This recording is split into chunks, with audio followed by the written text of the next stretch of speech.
The year is 200 CE, and Emperor Septimius Severus has just issued a decree that will end one of Rome's most controversial spectacles: women fighting as gladiators in the arena.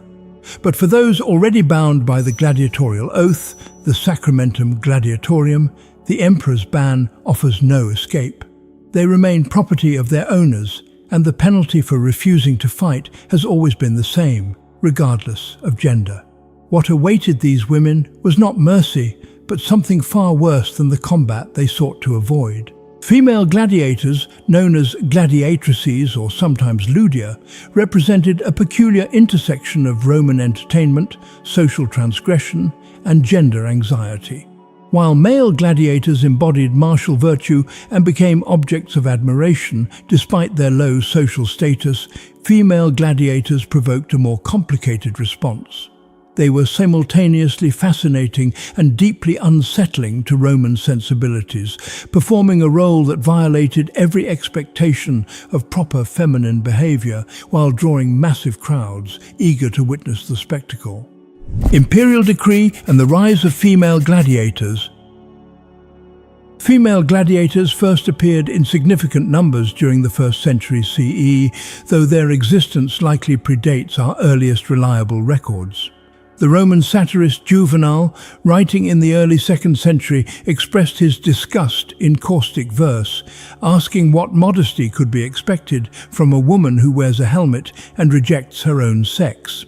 The poet Statius, attending games sponsored by Emperor Domitian in 89 CE, described women fighting in the arena with shields and swords, their torsos bared, striking poses that made the crowd both cheer and recoil. Archaeological evidence confirms what the poets described.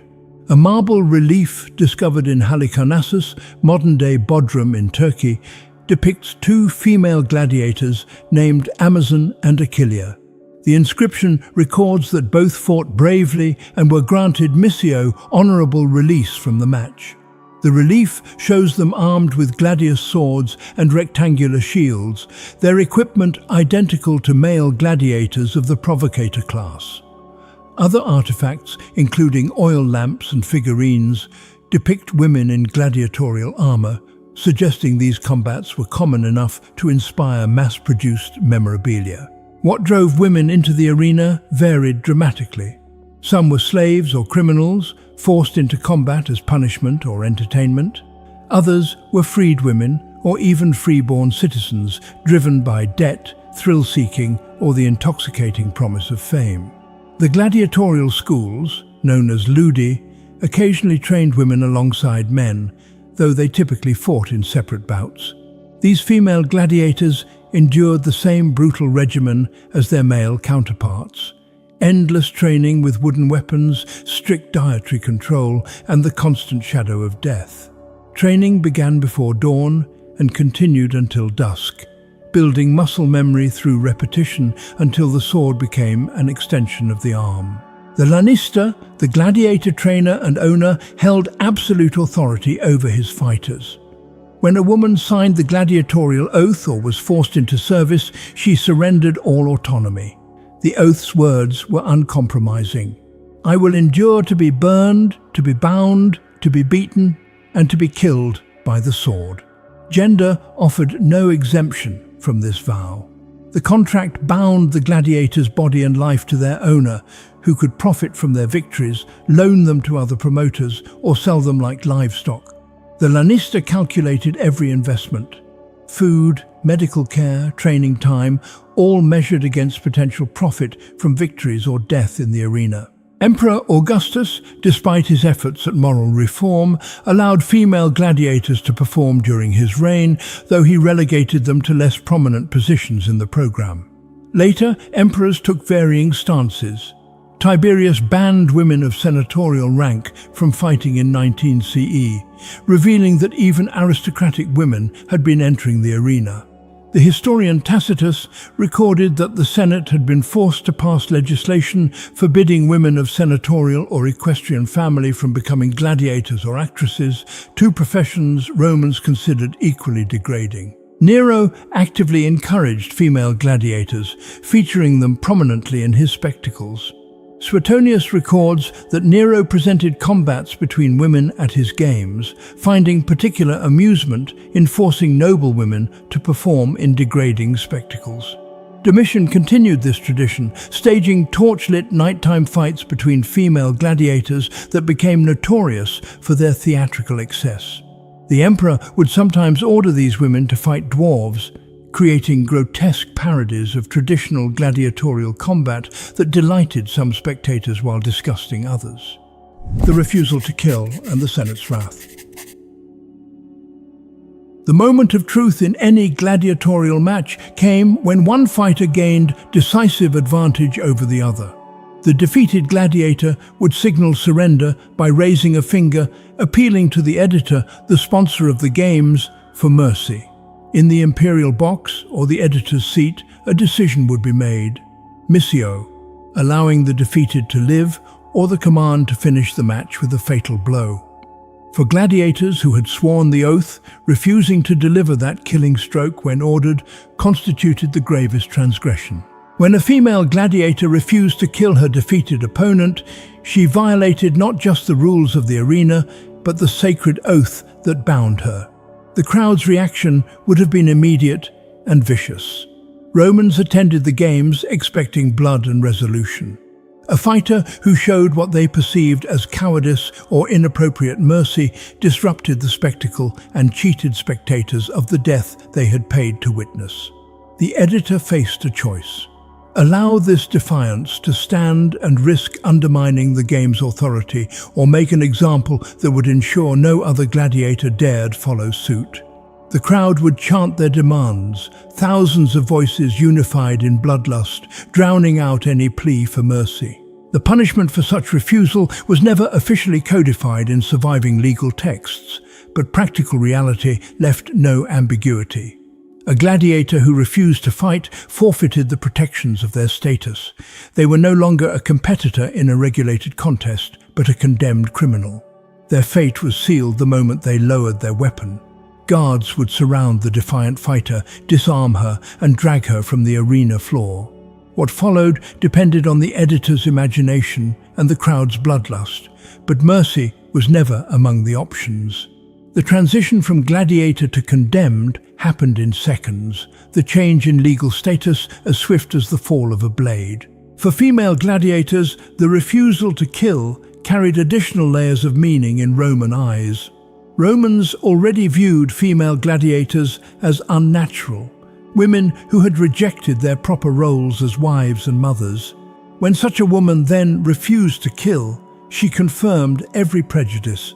She was weak, she was foolish, she lacked the virtues, the masculine courage that might have redeemed her transgression of gender norms. The satirist Juvenal's contempt for female gladiators stemmed partly from this perceived contradiction. They claimed masculine privilege by entering the arena, but retained feminine weakness when violence demanded completion.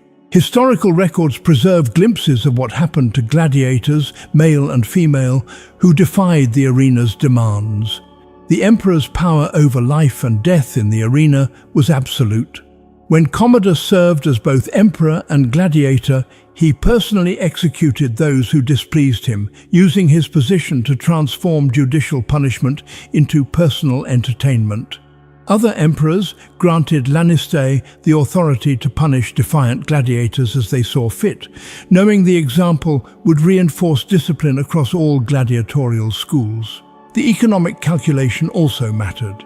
A gladiator represented significant investment in training and equipment, but a defiant gladiator was worse than worthless. They actively damaged the Lanista's reputation and reduced the value of other fighters under the same ownership. Making an example of the defiant gladiator through public, brutal punishment served to protect the Lanista's remaining investments. Fear kept the others obedient. Public executions as warnings against defiance. The execution of defiant female gladiators typically occurred during the midday interval of the games, the period traditionally reserved for ad bestias executions and other forms of capital punishment. While morning featured animal hunts and afternoon brought prestigious gladiatorial matches, midday belonged to the damned. This was when criminals, prisoners of war, and those who had forfeited all rights faced death in forms designed to entertain the departing lunch crowd and those arriving early for the afternoon's main events. A female gladiator who refused to fight might be stripped of her armor and dragged into the arena wearing only a tunic or stripped of all covering. The Romans used nudity as part of the punishment, stripping away dignity along with clothing. She would be bound to a stake at the arena's center or chained to a platform that prevented escape. Then the animals would be released. Leopards, bears, or lions, deliberately starved to make them aggressive. The condemned would have no weapons, no means of defense, only the awareness of what approached. The beasts would circle first, testing while the crowd roared encouragement. The wait could stretch for minutes or hours, psychological torture preceding physical destruction. The poet Martial, writing during the Flavian dynasty, described numerous ad bestias executions in his Book of Spectacles, celebrating the creative cruelty of these deaths. While his verses focused primarily on male criminals, the mechanics of execution remained identical, regardless of the victim's gender. The crowd's entertainment derived from watching the condemned's futile attempts to avoid the inevitable, the animal's predatory stalking, and the eventual moment when teeth and claws found their mark. Some executions incorporated theatrical elements, transforming punishment into mythological reenactment. A defiant female gladiator might be cast as Dirce, the mythological queen tied to a bull and dragged to death, or as one of the Danaids condemned to eternal punishment for murdering their husbands.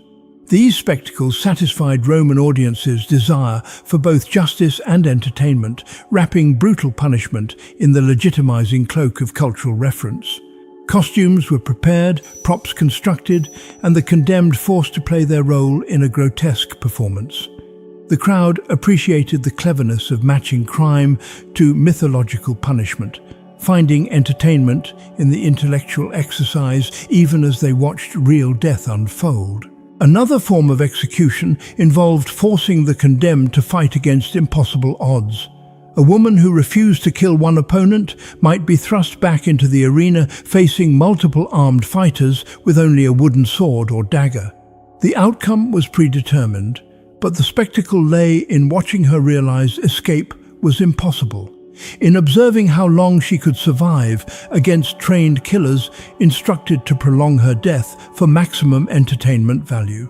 They would wound her methodically, avoiding fatal strikes, giving the crowd time to appreciate each blow. Blood would pool in the sand as she weakened, each desperate parry slower than the last, until finally the wooden weapon fell from nerveless fingers and the real swords finished what had been ordained from the moment she defied her oath. Burning alive was reserved for specific crimes under Roman law, including arson, magic, and violations of the Vestal Virgin's chastity. But ad hoc executions in the arena followed no consistent legal framework. A defiant gladiator might be burned as additional humiliation, especially if the editor wished to send a particularly memorable message. The condemned would be tied to a stake, wood piled around them, and set ablaze while the crowd watched. Some victims were coated in pitch or oil to make them burn more slowly and brightly, extending suffering while improving visibility for distant spectators. The flames would climb gradually, smoke choking before